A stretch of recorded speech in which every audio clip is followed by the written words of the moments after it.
Mungu anaweza kukuacha na ukapigwa. Bwana asifiwe. Inategemea misheni yako ni. Ikiwa vita ile haileti utukufu wowote kwa Bwana, Mungu anaweza kukuacha. Na sio kwamba hayupo, ila kumbuka ile andiko linasema Yesu alimjibu shetani kwamba imeandikwa usimjaribu Mungu. Kwa hiyo Paulo unaona alishushwa kwenye kikapu. Ndio maana kuna vita zingine unatafuta namna ya kupita. Ikiwa Mungu yuko pamoja na wewe, atakupa namna ya kutoka. Hata kama amekuzingira, atawapiga upofu na utapita. Unaweza kupita katikati ya majambazi. Ikiwa Kristo yuko pamoja na wewe na ana misheni na wewe, wale majambazi watapigwa upofu na utapita salama. Ukishapita wanajiuliza, jamani, mbona tumemwacha? Kwenye kitabu cha ile Kutoka sura ya 14 inazungumzia habari ya wana wa Israeli wakiwa wametoka Misri, wameachiwa na Farao. Farao amewaachia, anasema jamani, nendeni, wale wazaliwa wa kwanza wote wa Misri wameshakufa. Akawaruhusu jamani, nendeni, tokeni mwende. Wakaondoka wakaenda, wakafika kwenye mahali wakapiga kambi pale kwenye bahari ya Shamu, wakapiga kambi. Walipopiga kambi, baadaye kule Misri, Farao na watumishi wake wakagundua, mbona tumewaacha wa jamaa? Kwa nini tumewaacha wasitumikie? Yaani wakasahau na vifo na misiba waliokuwa nayo ya wazaliwa wa kwanza.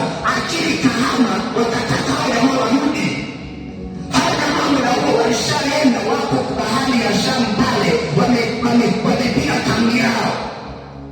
Farao akaingiwa na shauku ya kuwafuata, akawaambia watumishi wake, wanachukua magari, wanachukua kila aina ya silaha, wakasema twende, tutawakuta tu, maana tutawapata wako baharini pale, bahari ya wavuki hawa, tutawapata tu.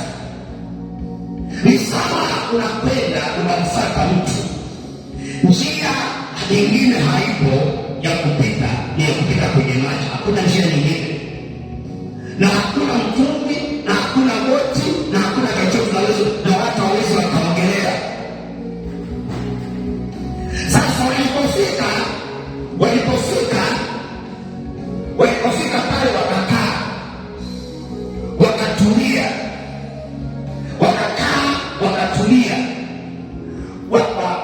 wale Farao na watu wake wakawafata. Wana wa Israeli wakaangalia kwa mbali, wakamwona Farao na majeshi yake wako ndio wanakuja, wanawafata. Israeli wakaanza kupiga kelele, Waisraeli wakaanza kupiga kelele, wanamwambia Musa, tulikwambia Farao sio mtu wa kuchezea. Wana anakuja na majeshi yake, wanakuja kutua hapa. Musa ikabidi amuulize Bwana. Bwana akamwambia, waambie wana wa Israeli waendelee mbele. Na Bwana akamwambia, nenda, chukua fimbo yako, yapige maji yatagawanyika, watapita.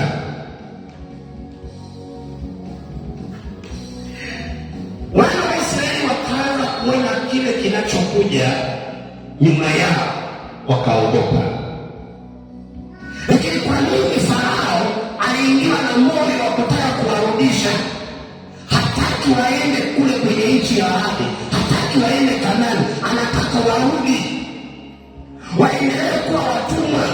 Ndio maana kuna watu wengine walitakiwa kuwa mahali fulani, lakini shetani aliamua kuwashikilia, hawatoki, wako pale pale, ashikilia, kaweka kila aina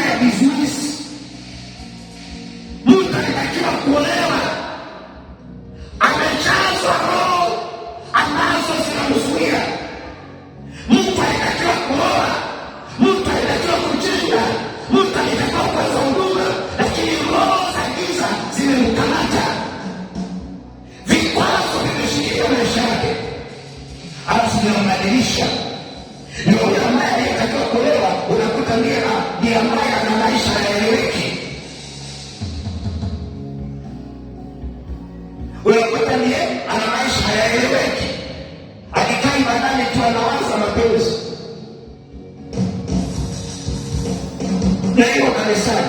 Kuolewa haolewi bila baraza la mapenzi. Kuna mtu mmoja hapa sikia alikosea, kulikuwa ibada siku moja, akatuma message kwa mpenzi wake, akakosea, akatuma kwa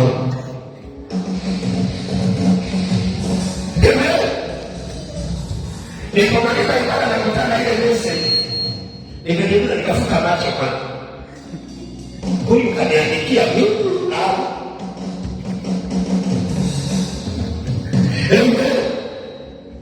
sio jali yako kanisani, yuko ibadani, nikirasa kama amekaa kwenye kiti, hayupo.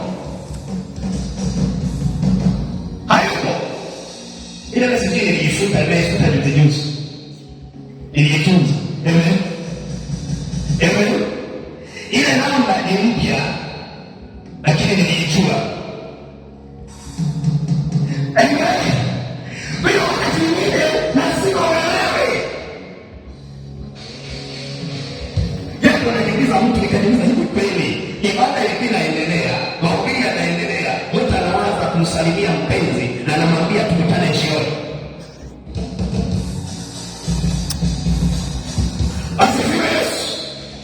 Sio watu wanaopenda kanisani wanaenda kuabudu, wengine wanapenda na mission zingine. Unajua kuna aina ya washirika kanisani. Kuna mshirika mwingine ameenda kanisani kwa sababu nyumbani kwao wao wanaenda wote kanisani, hawezi kubaki peke yake, maana yeye anaona msafara anaenda kanisani. Kuna mwingine anaenda kanisani kwa sababu anapenda uimbaji, kuna watu wanaimba, anataka sikilize kwaya. Kuna mwingine anapenda kanisani, anajua mchungaji anaelewa sana, wacha niende nikasikilize. Akikuta mchungaji akipo ibada haendi siku hiyo. Maana kuna aina ya washirika walioko makanisani, na mwingine anaenda kuangalia kama kuna mtu ambaye leo naweza nikutana naye kama huyo mpenzi na mimi nikutane naye.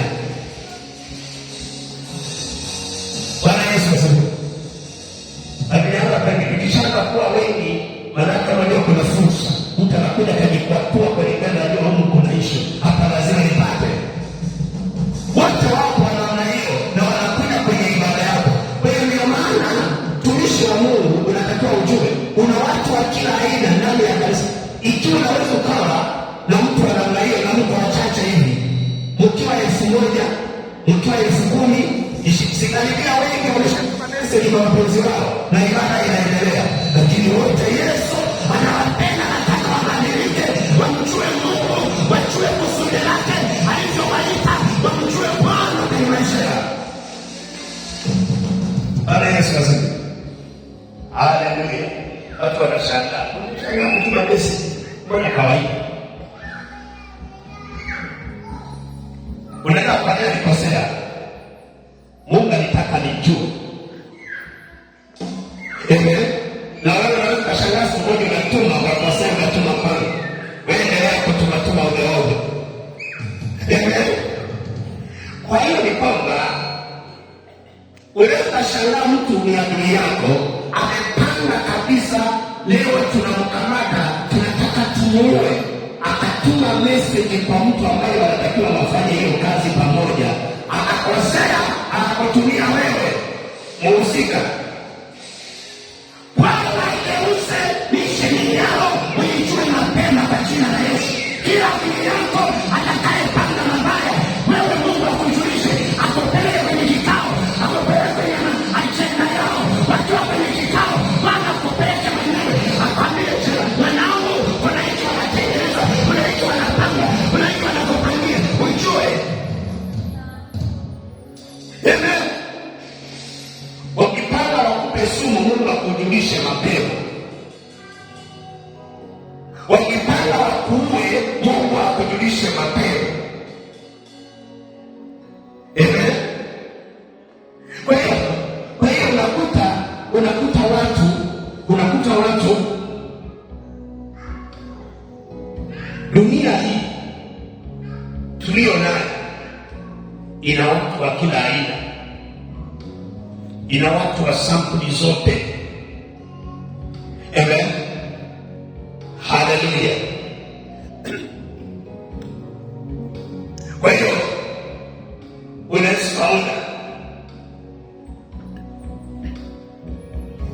unaweza kuona kwamba ametuita, ana makusudi kwa nini tupo duniani. Na wewe ambaye Mungu amekupa neema ya kuishi, tambua kile ambacho Mungu ameweka ndani yako. Hatima yako utaijua, kwa sababu kuna vitu ambavyo utaanza kuvipenda kuliko vingine. Amen. Mimi zaidi napenda injili kuliko chochote. Amen. Napenda injili kuliko chochote. Wewe nafanya hiki ni kwenye mchakato wa kwenda kwenye hatima. Kwenye haya tunayofanya, wakati mwingine tunayofanya yatushepu, tunayofanya yatuongezee maarifa, tunayofanya yatufanye tuishi, wakati bado tunaenda kule tunapoelekea, tupate namna ya kuishi, tupate namna ya kwenda, tupate fedha, tujenge, tuwe na usafiri, twende kwenye misheni yetu. Maanake misheni yako ipo. Kuna kitu kaanza utakuna kipenda, utakuna penda kitu fulani. Kama misheni yako na hatima yako ni biashara, utasikia moyoni wako unapenda kufanya biashara. Bwana Yesu asifiwe.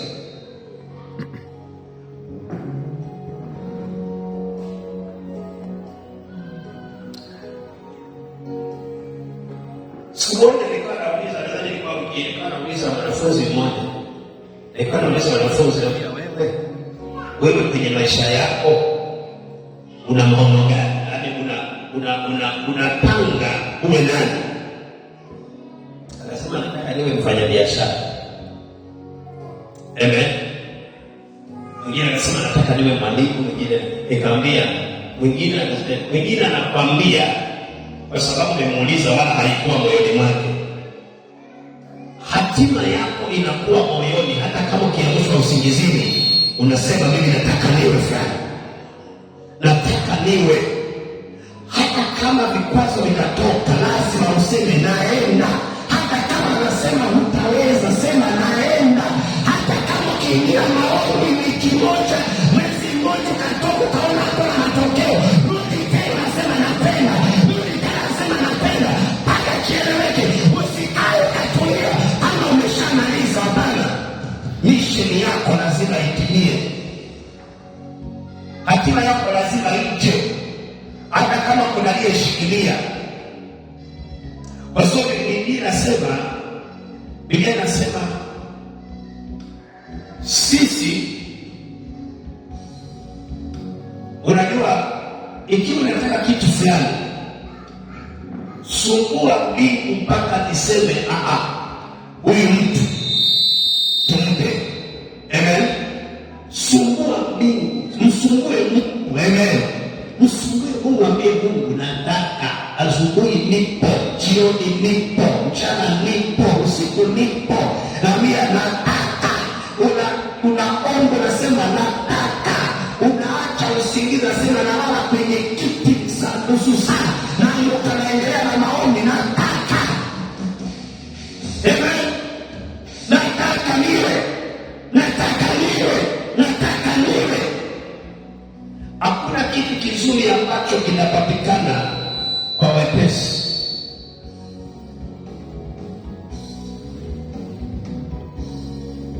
Kitu chochote kizuri kina vita yake na kina mapito yake. Kwa hivyo ukiwa ni mtumishi wa Mungu, ukiwa ni mchungaji, kuna mapito yake, na mtu anapewa mapito kulingana na kile alichobeba.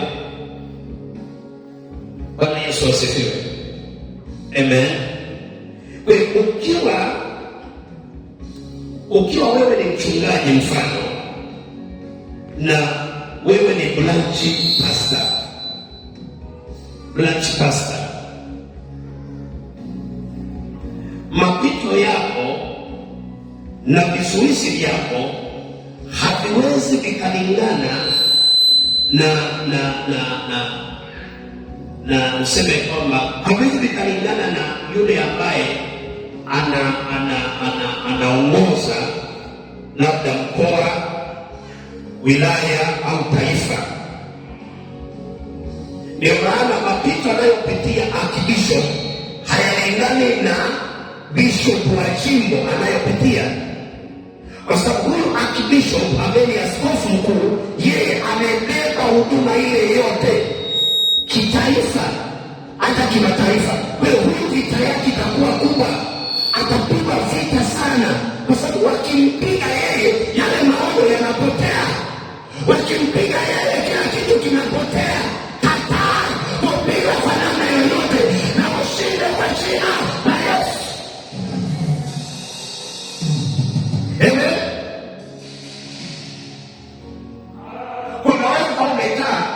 Unaweza umekaa ukasikia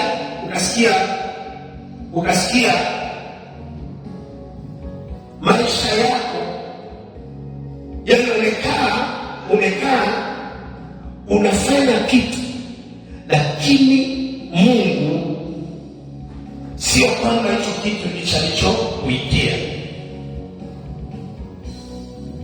Kila mtu ana namna yake alivyomtwa. Kwa hiyo ujue kwamba vita yako ni kubwa kwa sababu ya kile ulichobeba. Kuna mashetani yakikuangalia yanasema haturuhusu. Kila kitu unachokitafuta kiko mikononi mwa mtu. Kitu unachokitafuta kuna mtu anakimiliki mahali. Kijiji kuna mtu anakimiliki waoni. Yale mazee machawi ya kijiji yakikuangalia yanasema nataka, yanasema wewe tunasimika, hakuna kupika hapa. Yale mazee ya kijiji, machawi wa miji ya kijiji yanakaa pale, yanasimika, wanasema kwa jina yasimike, yasisimike, tutapenda vita, lazima kelele, lazima wachie kwa jina la Yesu. Sasa wewe wakisimika,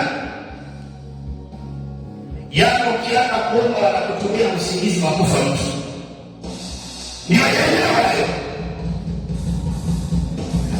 Ukiingia maombi nasikia miguu yote inauma na macho yanawasha. Yanasema huyu jamaa hawezi akamiliki kijiji, hawezi akamiliki mtaa, hawezi akamiliki wilaya, hawezi akamiliki mkoa, hawezi akamiliki taifa. Ninaamuru moto wa jina la Yesu upewe nguvu ndani yako ya kuwapiga maadui zako. Ushinde kwa jina la Yesu. Shinda kwa jina la Yesu. Kwa hiyo wewe unaelewa kabisa huyu mtu amepewa mission. Huyu mtu amepewa injili ya kusaidia watu.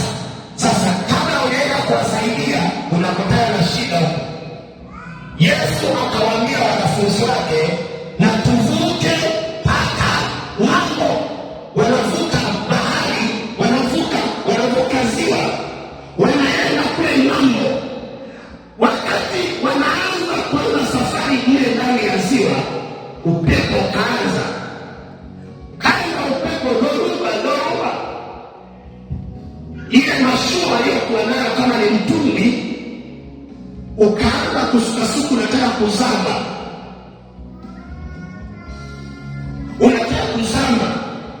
Yesu akakemea ule upepo, bahari katulia, wakaendelea na safari. Walipofika kule ng'ambo, wanakutana na mtu mmoja ambaye ni mgonjwa wa mashetani, ana mapepo yalishamjaa, anakaa makaburini, ndiyo sehemu yake ya kuishi. Kama wale vichawi wakutana nao ambao hawaeleweki, unakuta ni kichaa anaishi makaburini, ndiyo kama nyumbani kwake. Yaani sehemu ya makaburi ndiyo nyumbani kwa vichaa. Yule jamaa ametoka makaburini akakutana nao. Alipokutana nao, ikabidi Yesu ayatoe yale mashetani. Alipotoa yale mashetani, akayakamamia, tunaomba uturuhusu tuwaingie nguruwe, kundi la nguruwe pale inalisha mali. Yale mashetani akamwambia, tunaomba uturuhusu tuwaingie wale nguruwe. Yale mashetani akamwambia, yalemeni, yakaenda yakawaingia nguruwe zaidi ya 2,000. Wote wana wakakimbia, wakadumbukia kwenye mto, wakafa wote. Yule jamaa aliyekuwa ni mgonjwa wa mashetani akapona. Alipopona akamwambia Yesu, nataka niwafuate. Wakaenda, akamwambia, nenda katika nchi yako, kahubiri Injili, kile Mungu alichokutendea, Bwana alichokutendea. Yule jamaa akarudi nyumbani kwao, akaenda akaanza Injili, akafungua makanisa miji 10, akawa ni askofu wa kanisa kwenye miji 10. Askofu kapiga mashetani.